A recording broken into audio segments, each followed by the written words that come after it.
Subscribe करिए हमारे channel target UP TET CTET को और बेल आइकन को दबाइए। हेलो फ्रेंड्स, मैं रेनू स्वागत करती हूँ आप सभी भावी अध्यापक एवं अध्यापिकाओं का आपके अपने channel target UP TET CTET में। दोस्तों, आज की इस वीडियो में हम पढ़ने वाले हैं गैने का अधिगम सोपान का सिद्धांत। इससे पहले आप लोगों ने अधिगम चैप्टर में अधिगम की परिभाषाएं, अधिगम का अर्थ, अधिगम से क्या तात्पर्य होता है, अधिगम की क्या भूमिका है, अधिगम मीन्स लर्निंग होता है, लर्निंग मतलब सीखना, जीवन भर हम कुछ ना कुछ सीखते रहते हैं, सीखना निरंतर चलने वाली प्रक्रिया है। सीखने के कौन कौन से सिद्धांत दिए गए हैं, चाहे कोहलर हो, पावलो हो, इसके अलावा थॉर्नडाइक, स्किनर, सभी के प्रयोगों को आप लोगों ने पढ़ लिया है। अब हम यहाँ पर देखेंगे गैने का अधिगम सोपान का सिद्धांत। दोस्तों, गैने का अधिगम सोपान का जो सिद्धांत है यह बहुत बहुत इंपॉर्टेंट है, तो आप लोग इसको ध्यान से समझिएगा। गैने का जो अधिगम सोपान का सिद्धांत है, इसमें इन्होंने क्या क्या चीजें बताई हैं और यह महत्वपूर्ण क्यों है। इसका रीजन ये है कि जब आप इनके सिद्धांत को पढ़ोगे आप देखोगे कि इनके सिद्धांत में कोहलर का भी सिद्धांत आपको मिलेगा, पावलो का भी सिद्धांत मिलेगा, थॉर्नडाइक का भी सिद्धांत मिलेगा, स्किनर का भी सिद्धांत मिलेगा। यानी कि जितने भी वैज्ञानिकों ने सीखने के सिद्धांत दिए हैं उन सभी को इन्होंने व्यवस्थित क्रम में प्रस्तुत किया है और ये बताया है कि जो सीखना होता है वो लगातार 8 चरणों में जाकर के कंप्लीट होता है। सबसे पहले शुरू होता है सांकेतिक सीखना से और वह जा करके समस्या समाधान पर खत्म होता है। तो इस तरीके से जो गैने ने अधिगम सोपान का सिद्धांत बताया, ये आप लोग के एग्जाम के लिए तो इम्पोर्टेंट है ही और जीवन में भी बहुत काम आएगा जब आप इसको पूरा पढ़ोगे, समझोगे अच्छे से। दोस्तों, इस सिद्धांत का प्रतिपादन इन्होंने अपनी पुस्तक द कंडीशन ऑफ लर्निंग में किया था। द कंडीशन ऑफ लर्निंग में किसने? गैने ने ये पुस्तक लिखी थी और इसी पुस्तक में उन्होंने अधिगम के सोपान के सिद्धांत के विषय में बताया था। गैने महोदय ने अपने सिद्धांत में सीखने के कुल 8 प्रकार बताए। इन्होंने अधिगम के व्यवहारिक पहलुओं और संज्ञानात्मक पहलुओं का एक मिश्रण अपने सिद्धांत में प्रस्तुत किया, जो कि इस प्रकार है। तो देखिए यहाँ पर कुछ इस तरीके से आपको इसको समझना है कि यहाँ पर आप देखिए जो पहला स्तर है सीखने का वो होता है सांकेतिक सीखना और जो लास्ट होता है सबसे वो होता है समस्या समाधान करना। तो एक एक के विषय में हम सीखेंगे। हम सरल से जटिल की ओर चलते हैं इसमें। जैसे कि आपको पता ही है, बच्चों को हम कोई चीज पढ़ाते हैं, कोई चैप्टर पढ़ाते हैं तो हमारी कोशिश ये होती है कि बच्चों को पूर्व ज्ञान से हम जोड़ते हैं।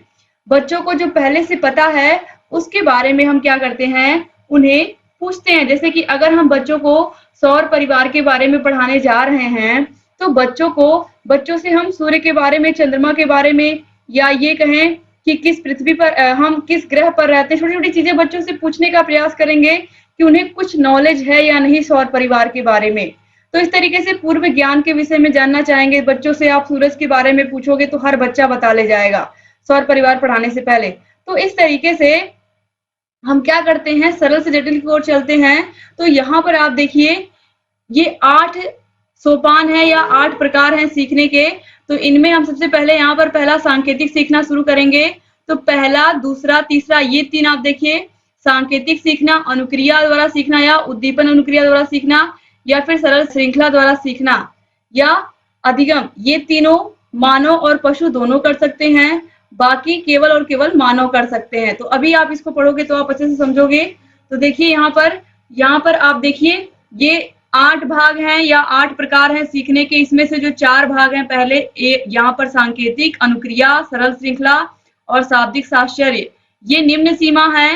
तो अगर एग्जाम में पूछेगा शाब्दिक साहचर्य सीखने की कौन सी अवस्था है तो इसको हम निम्न सीखना कहेंगे और यहाँ पर ये जो चारों हैं इनको उच्च सीखना कहेंगे। अब एक एक को हम यहाँ पर समझते हुए चलेंगे तब आपको अच्छे से समझ में आएगा और बहुत बहुत इजी है ये चैप्टर आपका। ये जो पूरा टॉपिक है गैने का अधिगम का सिद्धांत, देखिए गैने महोदय के अनुसार सीखने में सबसे निम्न सीखना सांकेतिक सीखना है और सबसे उच्च सीखने की सबसे निम्न अवस्था क्या होती है, सांकेतिक सीखना, और सबसे उच्च अवस्था समस्या समाधान सीखना होती है। तो अब देखिए यहाँ पर सबसे पहले हम सांकेतिक सीखना के बारे में समझेंगे। बहुत बहुत इजी है दोस्तों, आप लोग बहुत आसानी से 8 के 8 प्रकारों को यहाँ पर अभी आप समझ लोगे और आपको लगेगा कि कितना इजी है और सारे के सारे मैं एग्जाम्पल के थ्रू आपको समझाऊंगी तो सब बहुत आसानी से आपको समझ में आएगा। दोस्तों, आपको पता है कि हर एक क्लास में हम बताते हैं कि आपको हर एक क्लास की PDF टेलीग्राम चैनल पर बिल्कुल फ्री दी जाती है। तो आपको जा करके टेलीग्राम को ज्वाइन करना है। डिस्क्रिप्शन बॉक्स, कमेंट बॉक्स में आपको हमारे टेलीग्राम का लिंक मिल जाएगा। टेलीग्राम को ज्वाइन करके आप लगातार सारे के सारे विषयों की पीडीएफ बिल्कुल फ्री प्राप्त कर सकते हैं। सभी के सभी विषयों की पीडीएफ हम दे रहे हैं आपको, आपको पता ही है। तो जैसे क्लास खत्म होगी आपको पीडीएफ मिल जाएगी, तो आप पीडीएफ को देख करके आसानी से नोट कर सकते हैं। तो चलिए अब सांकेतिक सीखना यहाँ पर हम देखेंगे। तो देखिए सांकेतिक सीखना क्या होता है। संकेत अधिगम परिस्थिति पावलो के सिद्धांत शास्त्रीय अनुबंधन पर आधारित है। पावलो के प्रयोग में घंटी बजने के बाद खाना दिया गया। बार बार ऐसा करने के बाद पावलो ने अब केवल घंटी बजाई, तब भी कुत्ते ने लार गिराया, अर्थात घंटी को सुनकर कुत्ता स्वाभाविक क्रिया करने लगा। दोस्तों अब यहाँ पर मैं आपको फिर से एक बार याद दिलाऊं कि जब आप लोगों ने पावलो का सिद्धांत पढ़ा था तो आपको पता है कि पावलो ने क्या किया था। जब भूखे कुत्ते को पहली बार भोजन दिया तो उसके मुंह से लार निकली भोजन दे करके। दूसरी बार क्या किया, दूसरी प्रक्रिया में उन्होंने क्या किया, दूसरी बार उन्होंने क्या किया कि एक घंटी बजाई, उसके बाद खाना दिया।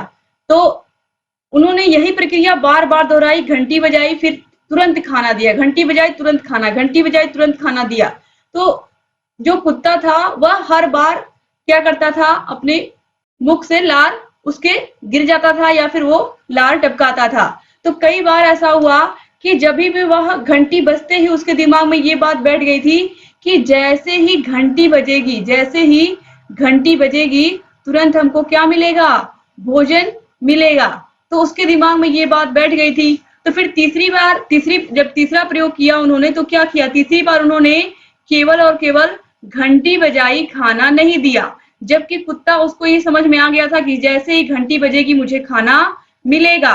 तो उन्होंने तीसरे प्रयोग में घंटी केवल बजाई, खाना नहीं दिया, लेकिन फिर भी कुत्ते के मुंह से लार टपक गई। तो इस तरीके से उन्होंने क्या किया, उन्होंने इस क्रिया को संकेत पर निर्भर कर दिया। फिर ये कहें कि केवल और केवल घंटी के आवाज को सुन करके कुत्ते के मुंह से लार टपका, जबकि उसको खाना देख करके लार टपकाना चाहिए था। तो इस तरीके से सांकेतिक सीखना यहाँ पर बताया गया है कि वह केवल और केवल घंटी की आवाज से उसके मुंह से लार निकलने लगती है। तो इस तरीके से यहाँ पर बताया गया है कि वह अपना स्वाभाविक क्रिया करने लगा, यानी कि उसको खाना देख करके लार टपकाना चाहिए, लेकिन वह घंटी की आवाज सुन करके, केवल संकेत सुन करके उसने क्या किया, प्रतिक्रिया कर दिया या अनुक्रिया कर दिया। तो इस तरीके से ये हो गया सांकेतिक अधिगम। और इसके बाद देखिए दोस्तों, इसके अलावा आपको पता है कि स्कूल में भी घंटी बजती है, 1 2 3 4 इसी के अनुसार आप लोग को सब्जेक्ट पढ़ाए जाते हैं। तो यह घंटी क्या है, संकेत ही तो है। इसके अलावा आप देखते हो ट्रैफिक सिग्नल पर रेड, येलो और ग्रीन सिग्नल होते हैं। तो यह सिग्नल भी क्या बताते हैं, कब आपको रुकना है, कब चलना है, कब तैयार रहना है, यही तो बताते हैं। इसके अलावा आप लोग देखते हो सड़क पर इस तरीके के कहीं कहीं निशान बने होते हैं, या जहां पर कहीं पर पुल बना हुआ तो आगे आपको संकेत मिल जाता है कि हाँ आगे, या फिर कहीं अभी कार्य प्रगति पर है, इस तरीके से भी आपको लिखा हुआ मिल जाता है। तो कहीं ना कहीं आपको अनेक प्रकार के रास्ते में भी, अगर कहीं रास्ता मुड़ा हुआ है तो इस तरीके का आपको संकेत मिलेगा कि हाँ आगे रास्ता जो है वो मुड़ा हुआ है और ध्यान से गाड़ी चलाइए। तो इस तरीके से देखते हैं आप कि अलग अलग जगह पर इस तरीके से स्पीड भी लिखा होता है कि 30 के स्पीड में ही गाड़ी चलाइए। तो अलग अलग आप देखोगे संकेत बना हुआ होता है सड़कों पर भी। तो आप देखोगे कि आपके आसपास जीवन में ही बहुत सारी चीजें आप सांकेतिक रूप से सीखते हो। संकेत ही काफी होता है आपको सिखाने के लिए। देखिए इसके अलावा कक्षा में शिक्षक कैसे बच्चों को बताते हैं, तो अक्षर क की पहचान करने के लिए उसके साथ कबूतर का चित्र, ख के लिए खरगोश का चित्र प्रस्तुत करना, अर्थात संकेतों के माध्यम से अधिगम की प्रक्रिया हुई। तो शिक्षक क्या करते हैं, जब छोटा बच्चा आता है तो उसको, अगर वो अ से आम उसको पढ़ा रहे हैं या अ से आम उसको लिखाने की कोशिश कर रहे हैं, तो वह क्या करेंगे, इस तरीके से आम का चित्र उसको, अगर वो आम पढ़ाना चाह रहे हैं उसको, तो उसको उनको आम का चित्र उसको दिखाना ही पड़ेगा। कबूतर, क से कबूतर, तो कबूतर को दिखाना ही पड़ेगा, ताकि यह संकेत होता है एक तरीके से। चित्र क्या होते हैं, संकेत ही तो होते हैं। तो इस तरीके से संकेतों के माध्यम से सबसे आसान या सबसे निम्न सीखना क्या है, सांकेतिक सीखना है। यह सबसे आसान है और धीरे धीरे चीजें क्या होती जाएंगी, और जैसे जैसे आगे बढ़ेंगे हम वैसे वैसे अगली स्टेज पर बच्चा पहुंचेगा, और उसके लिए हर प्रक्रिया क्या होगी, धीरे धीरे नई होगी। और सब सांकेतिक के बाद आप पढ़ोगे अनुक्रिया द्वारा सीखना, फिर श्रृंखला, ये सब आपस में जुड़े हुए हैं, इनकी आपस में चेन है। तो इस तरीके से यहाँ पर सांकेतिक सीखना सबसे आसान और सबसे निम्न स्तर है सीखने का। धीरे धीरे इसके ऊपर हम बढ़ेंगे।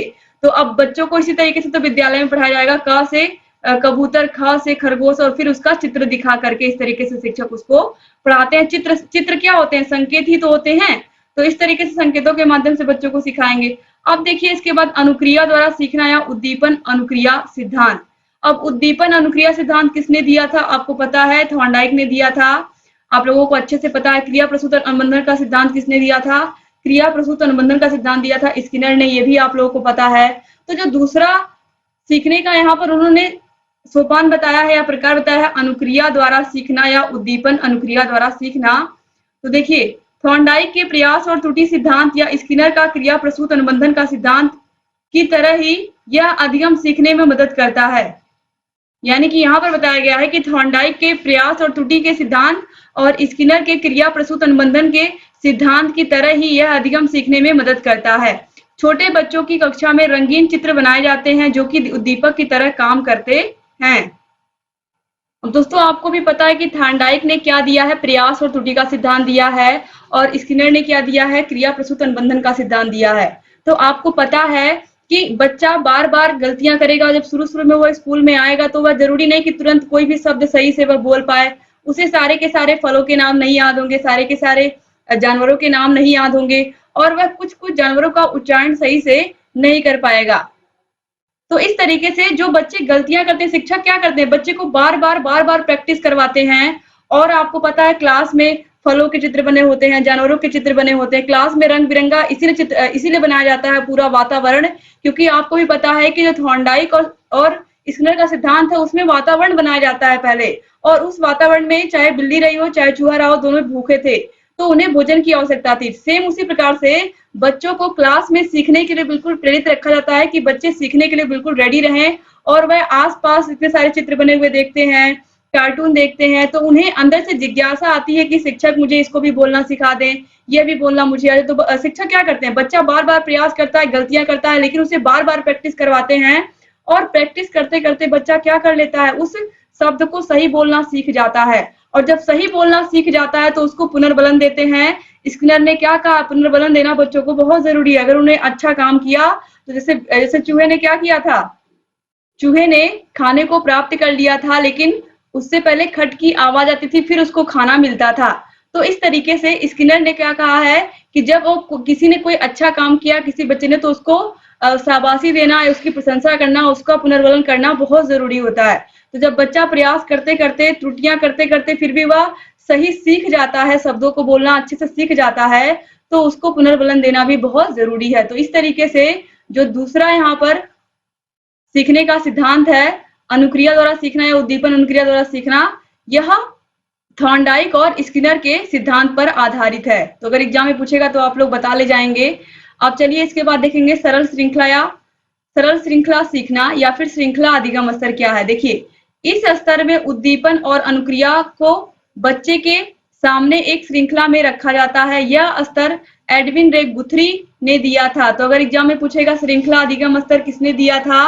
गैने के अधिगम के 8 सोपानों में गुथरी ने कौन सा श्रृंखला दिया है? सरल श्रृंखला सीखना। कौन सा सीखना बताया है? सरल श्रृंखला सीखना बताया है। और याद दोस्तों इसके अलावा देखिए यहाँ पर और क्या क्या चीजें हैं इसमें। इस अधिगम में अध्यापक विषय वस्तु को एक क्रम में प्रस्तुत करता है जिससे अधिगम के स्थानांतरण में सुगमता होती है, अथवा अधिगम हेतु चित्रों या अन्य दृश्य साधनों को क्रमानुसार प्रस्तुत किया जाता है, जैसे किसी जीव के विकास की अवस्थाओं को चित्रों के द्वारा क्रम से प्रस्तुत करना। यहाँ पर बताया गया है कि जो सरल श्रृंखला होती है यह उद्दीपन अनुक्रिया, यानी कि यह उद्दीपन और अनुक्रिया भी आप लोगों ने पढ़ा है। आप लोगों ने पहले सांकेतिक अधिगम देखा, फिर उसके बाद आप लोगों ने देखा उद्दीपन अनुक्रिया द्वारा अधिगम, अब इसके बाद आप सरल श्रृंखला देख रहे हो। तो उद्दीपन और अनुक्रिया के बाद ही यह श्रृंखला आएगी, यह अधिगम का स्तर आएगा। यानी कि यहाँ पर क्रम बताया गया, उसी क्रम से आपको आगे बढ़ना है। तो यहाँ पर बताया गया अगर हम बच्चे को अ बनाना सिखा रहे हैं तो हमारी शुरुआत यहाँ से होगी। इस तरीके से पहले बच्चे को हम बताएंगे, फिर ऐसे बताएंगे, फिर हम उसको इस तरीके से बताएंगे, फिर हम उस पर लाइन खींचना सिखाएंगे। तो इस तरीके से बच्चे को एक क्रम से हम कोई चीज सिखा रहे हैं ना, बच्चे को सिखाने की क्या होती है, हर चीज को सिखाने की एक श्रृंखला होती है। तो यह सरल श्रृंखला जो है, इस तरीके से हम बच्चों को क्या करेंगे, एक क्रम से सिखाएंगे। जैसे बच्चों को हम सबसे पहले गिनती सिखाते हैं, गिनती आती है, पहाड़े सिखाते हैं, बच्चों को 1 अंक का जोड़ सिखाते हैं, फिर हम 2 अंकों का जोड़ देते हैं, फिर उनको फिर घटाने सिखाते हैं, फिर गुणा, फिर भाग, फिर एलसीएम, एचसीएफ, बहुत सारी चीजें बच्चों को सिखाते हैं। तो इस तरीके से सिखाने का क्या होता है, एक क्रम होता है, एक श्रृंखला होती है ना। तो यहाँ पर भी वही बात की गई है। अब इसके बाद देखिए, किसी जीव के विकास की अवस्थाओं को चित्रों के क्रम से भी हम क्या कर सकते हैं, प्रस्तुत कर सकते हैं। तो जो सरल श्रृंखला अधिगम है, इसको हम शाब्दिक और अशाब्दिक 2 भागों में बांट सकते हैं। तो शाब्दिक में ये जो भी आपको ये आ बनाने वाली प्रक्रिया मैंने सिखाई, और अशाब्दिक या चित्र में हम रख सकते हैं कि कोई जीव है, जब वो पैदा हुआ था वो कितना छोटा था, उसका भार कितना था। जैसे आप अपनी ही मानव विकास को ही ले लीजिए या बाल विकास को ही ले लीजिए। तो बच्चा शैशवावस्था में होता है तो किस तरीके से उसका शारीरिक विकास होता है, किस तरीके से उसका भार होता है, लंबाई चौड़ाई ऊंचाई होती है। धीरे धीरे बाल्यावस्था में आता है, थोड़ा थोड़ा और बड़ा होता है, फिर बाल्यावस्था के बाद किशोरावस्था में आता है तो उसकी लंबाई चौड़ाई और बढ़ जाती है। तो क्या होता है, एक श्रृंखला होती है। तो यहाँ पर यही बात की गई है कि किसी जीव के विकास की भी अवस्थाओं का अगर इस तरीके से हम अध्ययन कर रहे हैं तो वो भी क्या हो गया, सरल श्रृंखला सीखना हो गया। तो यह क्या है, एक आसान विधि है सीखने की, और इस तरीके से हम उसको क्रम से प्रस्तुत भी कर सकते हैं। अब देखिए इसके बाद है शाब्दिक साहचर्य अधिगम। बहुत बहुत आसान है। देखिए, संकेतों और ध्वनियों के द्वारा सीखे गए ज्ञान को बच्चा शब्दों में व्यक्त करता है। संकेतों के माध्यम से बच्चे ने जो सीखा, ध्वनियों के माध्यम से जो सीखा है, अब वह क्या करेगा, उनको अब वह व्यक्त करेगा अपने शब्दों में। शब्दों मतलब अब वह बोलेगा। जैसे कि जब बच्चा किसी कविता को सीखता है तो ऐसा सीखना शाब्दिक साहचर्य सीखना कहलाता है। बच्चा कोई भी कविता सीखता है तो जो कविता की लाइनें वो बोलता भी है, और कहाँ पर कमल लिखा है, कहाँ पर उस कविता में जल लिखा है, और वहां पर वो उंगलियां भी फेरता हुआ चलता है। तो इस तरीके से शाब्दिक साहचर्य अधिगम है, इसमें बच्चा बोलना भी सीख जाता है, शब्दों को, लाइनों को, और वो क्या करता है, और वह अक्षरों को भी पहचानने लगता है।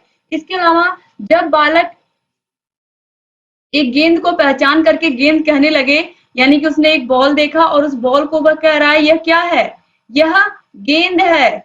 और इसके अलावा क्या कह रहा है कि यह गेंद क्या है, लाल कलर की है। तो उसने क्या किया, उसने शब्द साहचर्य बनाना सीख लिया, यानी कि अब वह शब्दों में संबंध भी बना ले रहा है कि यह गेंद कैसा है, लाल गेंद है, यह गेंद लाल है। तो वह शब्द साहचर्य क्या कर लेता है, सीख लेता है, यह गेंद कैसी है, लाल है। तो यहाँ पर केवल उसने गेंद नहीं कहा गेंद को, बल्कि क्या कहा कि यह गेंद लाल है या लाल गेंद है। तो इस तरीके से यहाँ पर शाब्दिक साहचर्य भी आपको समझ में आ गया कि बच्चा उस गेंद को पहचान भी गया और उसका रंग भी वो बता रहा है।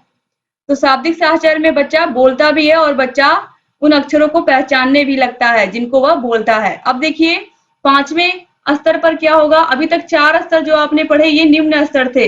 अब यहाँ पर हम उच्च स्तर पढ़ने जा रहे हैं विभेदात्मक से। विभेदात्मक अधिगम या विभेदीकरण सीखना, इसमें क्या होता है, इस प्रकार के अधिगम में शब्दों, अक्षरों, वस्तुओं और व्यक्तियों के बारे में अंतर करना बालक सीख जाता है।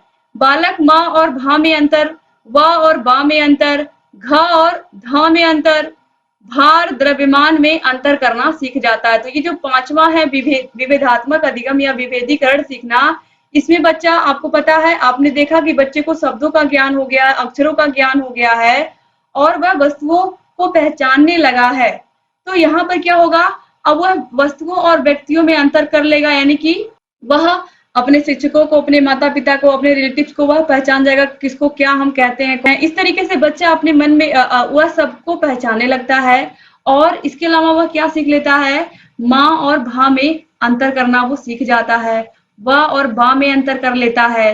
तो यह अक्षरों में अंतर करना सीख जाता है, घ और धा में अंतर करना सीख जाता है। अब देखिए भार और द्रव्यमान, यानी कि बच्चे को ये बात समझ में आ जाएगी कि 2 किलो चावल ज्यादा है कि 4 किलो चावल ज्यादा है, 1 किलो आलू ज्यादा है या 5 किलो आलू ज्यादा है। उसे भार समझ में आने लगता है कि भारी वस्तु कौन सी है, हल्की वस्तु कौन सी है। तो ये सब बातों का ज्ञान बच्चों को विभेदीकरण का या अंतर करने का ज्ञान आ जाता है।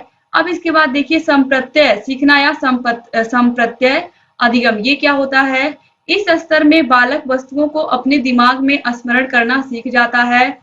इसे 1964 में कैडलर ने दिया था। जैसे यदि बालक दी गई सारणी में से समान संख्याओं के विपरीत असमान संख्या का चयन कर लेता है, तो यह कहा जा सकता है कि असमान संख्या का प्रत्यय स्पष्ट हो गया है। जैसे कि 2, 4, 8, 9, 10, 12। इसमें इसमें आप ध्यान से देखिए इन संख्याओं के समूह को। इसमें आप देखिए 2 भी सम है, 4, 8, 10, 12, लेकिन ये जो 9 है ये क्या है? विषम संख्या है। तो वह उसको आपने यह लिस्ट दिखाई, यानी कि इन संख्याओं को दिखाया और उसमें से उसने कहा कि ये सब तो सम संख्याएं हैं, 2, 4, 8, 10, 12, लेकिन ये जो 8 है, जो 9 है, ये क्या है? विषम संख्या है। तो बच्चे ने क्या किया? 9 को अलग कर दिया इस समूह में से, क्योंकि यह क्या था? भिन्न था। तो इस तरीके से उसे संप्रत्यय बनाना, जो आप लोगों ने उसे पढ़ाया है, वह प्रत्यय उसे या वो कॉन्सेप्ट उसे क्लियर हो गया है। जो चैप्टर आपने पढ़ाया है उसका कॉन्सेप्ट बच्चे को क्लियर हो गया है। इसके अलावा आपने क्लास में धातु चैप्टर बच्चे को पढ़ाई है, तो उसे धातुओं के गुण आपने बताया। धातु चमकदार होती है, आघात वर्धनीय होती है। इसके अलावा प्रायः ठोस अवस्था में मिलती हैं पारे को छोड़ करके, और ये आसानी से पीटने पर फैल जाती हैं। तो ये सभी गुण आपने बताए हैं। अब बच्चे को अगर आप उस धातु के साथ प्लास्टिक की वस्तु रख दोगे धातुओं के साथ, तो प्लास्टिक वो अलग कर लेगा कि नहीं अलग कर लेगा, क्योंकि आपने धातु के सारे गुण लगभग लगभग उसे बता दिए कि धातु चमकदार होती है, धातु ऊष्मा की सुचालक होती है, धातुएं आघात वर्धनीय होती हैं, पिटने पर फैलती हैं, चद्दर के रूप में फैल जाती हैं। तो ये सभी बातें जब आपने बच्चे को कॉन्सेप्ट बता दिया है तो उसी के दिमाग में प्रत्यय बन गया है, और वह इससे अलग जो भी वस्तु आप समूह में रखोगे उसको अलग कर देगा। तो इस तरीके से बच्चे के दिमाग में संप्रत्यय बन जाएगा। जिस भी कॉन्सेप्ट को आप पढ़ाओगे उस कॉन्सेप्ट को वह क्लियर समझ जाएगा, और उसमें से अगर अलग कुछ आप उसको पूछोगे तो वो अलग को निकाल भी देगा उस समान वस्तुओं में से। अब इसके बाद देखिए सिद्धांत, अधिगम या नियम सीखना। अब इसके बाद जब हमें संप्रत्यय का ज्ञान हो गया है तो हम बच्चों को नियम सिखाएंगे। जैसे कि जब बच्चे के दिमाग में संप्रत्यय बनने लगते हैं तभी वह किसी सिद्धांत को समझ पाता है। जैसे कि बर्फ गर्मी पाकर पिघलने लगता है। जो बर्फ होता है वो गर्मी पाकर पिघलने लगता है। तो बच्चे के दिमाग में बर्फ है ना, इसके अलावा उसके दिमाग में गर्मी भी है कि गर्मी में क्या होता है? पसीना होता है, लोग कूलर चलाते हैं, एसी चलाते हैं। और पिघलना भी, ये भी समझ में आता है कि पिघलने का मतलब क्या होता है। तो उसके दिमाग में बर्फ का कॉन्सेप्ट बन चुका है, गर्मी का कॉन्सेप्ट बन चुका है। पिघलना क्या होता है? आइसक्रीम पिघलती है या बर्फ पिघलता है, तो पिघलने का भी कॉन्सेप्ट बन चुका है। तो जब उसके दिमाग में बर्फ, गर्मी, पिघलना, ये सारे शब्दों का अर्थ उसे समझ में आ गया और वह इनके बारे में चिंतन कर लेता है अपने दिमाग में, यानी कि संप्रत्यय बना लेता है किसी भी वस्तु के बारे में, तब वह इस नियम को समझ जाता है कि वाकई जब कोई भी बर्फ का टुकड़ा है, जब उसमें गर्मी लगेगी या उसे हम सामान्य तापमान पे रख देंगे तो बर्फ क्या होगा? पिघलने लगेगा। तो इस तरीके से बच्चा अब यहाँ पर देखिए नियम भी सीख रहा है, क्योंकि उसने संप्रत्यय सीख लिया है। अब देखिए इसके बाद यहाँ पर एक और एग्जाम्पल है। क्षेत्रफल और दाब संप्रत्यय को समझने के बाद ऐसी परिस्थितियां उत्पन्न की जाएं कि विद्यार्थी क्षेत्रफल और दाब के संबंध को नियम में व्यक्त कर सके कि क्षेत्रफल अधिक होने पर दाब कम हो जाता है तथा क्षेत्रफल कम होने पर दाब अधिक हो जाता है। जैसे कि P equal to F upon A, P is equal to F upon A. जब भी दाब बढ़ेगा, यहाँ पर दाब है P और ए क्या है? क्षेत्रफल है, एरिया। तो दाब बढ़ेगा तो एरिया क्या होगा? कम होगा। एरिया बढ़ेगा तो दाब अधिक होगा। अगर दाब अधिक होगा तो एरिया कम होगा। जैसे कि अगर आप दो पैर पर खड़े हो तो ये जो दो पैर हैं आपके, ये ज्यादा एरिया कवर कर रहे हैं, और अगर आप केवल एक पैर पर खड़े हो तो एरिया क्या हो गया? कम हो गया। लेकिन एक पैर पर खड़ा होने की वजह से यहाँ पर दाब बहुत अधिक लगेगा। जैसे कि अगर आप लेटे हुए हो तो आपका जो दाब है वो फैला हुआ है, लेकिन जब आप केवल एक पैर पर खड़े हो तो क्षेत्रफल बहुत कम आप कवर कर रहे हो लेकिन दाब बहुत अधिक। और जब आप क्षेत्रफल अधिक कवर करते हो, आप लेटे हुए हो, तो दाब क्या होगा? कम होगा। तो इस तरीके से यहाँ पर यही बताया गया है इसमें। तो ये कॉन्सेप्ट बच्चों के दिमाग में धीरे धीरे बैठने लगते हैं और इन नियमों को बच्चे समझने लगते हैं। अब इस नियम पर अगर बच्चे को आप कोई भी क्वेश्चन दोगे तो वो सॉल्व कर लेगा, P is equal to F upon A के थ्रू। तो इस तरीके से बच्चे को नियम भी समझ में आ गया और वह इस पर अब सॉल्यूशन भी कर लेगा। अब देखिए, जब आपने बच्चे को नियम बता दिया, अब यहाँ पर नियम बच्चे को समझ में आ गया, P is equal to F upon A. बस यहाँ पर आपको इतना ही समझना था कि बच्चे ने इस नियम को समझ लिया है। अब इसका प्रयोग हम करेंगे अगले सीखने के सिद्धांत में या सीखने के चरण में। देखिए, समस्या समाधान अधिगम ये 8वां और सबसे उच्च चरण है। तो उच्च, अभी आपको पता है सबसे निम्न क्या था, सांकेतिक अधिगम था, और सबसे उच्च क्या है, समस्या समाधान अधिगम। यानी कि अब बच्चे के दिमाग में उसने सांकेतिक माध्यम से सीखना सीख लिया। उसने धीरे धीरे प्रयास और त्रुटि के माध्यम से भी चीजों को सीखा। फिर उसके बाद श्रृंखला में जोड़ना सीखा। फिर शब्द साहचर्य विधि सीखी उसने, यानी कि धीरे धीरे उसके दिमाग में कॉन्सेप्ट बनना शुरू हो गया। फिर उसने विभेद करना भी सीखा। उसके बाद फिर बच्चे ने संप्रत्यय बनाना सीखा। संप्रत्यय बनाने के बाद फिर बच्चे ने नियम बनाना सीखा। अब नियम के बाद वह समस्या समाधान करने के लिए धीरे धीरे उसका मस्तिष्क जो है वो बिल्कुल तैयार हो गया है। और समस्या समाधान के विषय में आप लोगों ने कहाँ पढ़ा है, कोहलर के सिद्धांत में पढ़ा है कि समस्या का जो समाधान होता है वो सूझ के माध्यम से भी होता है। एक आइडिया से भी हम क्या कर सकते हैं, किसी भी समस्या का हल ढूंढ सकते हैं, सूझ के सिद्धांत से। देखिए, जब बच्चा सिद्धांत को समझ लेता है तो आसानी से किसी भी समस्या का समाधान कर लेता है। अब ये फॉर्मूला अगर बच्चे को आ गया है, अब इस पर आप उसको कोई भी प्रॉब्लम दोगे, यानी कि कोई भी क्वेश्चन दोगे, वो तुरंत सॉल्व कर लेगा, क्योंकि P equal to F upon A उसको आ गया है समझ में।